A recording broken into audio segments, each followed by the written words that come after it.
Indiana's been a home for limestone quarries since 1860. Our stone's in the Pentagon, Empire State Building, Michigan Central Station.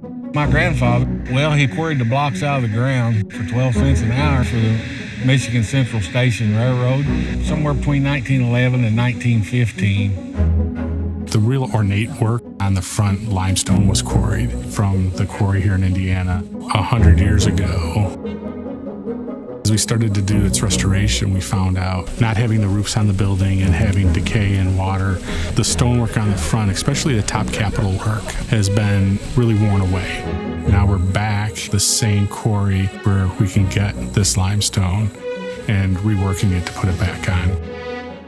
When you're restoring a building, you want it to be as exact as it can to the original. So the best thing you can do is go find the original stone, the original site in which it was extracted, and that's the fortunate part we were able to do here.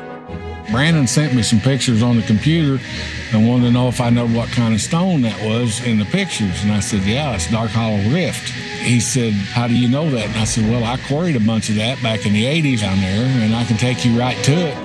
Having Jim Hillenberg, knowing the history, being multi-generation in this industry, it's absolutely key. I don't know anyone else we could have turned to find this information. It means a whole lot to be a third-generation limestone worker. Finding this is like striking gold here.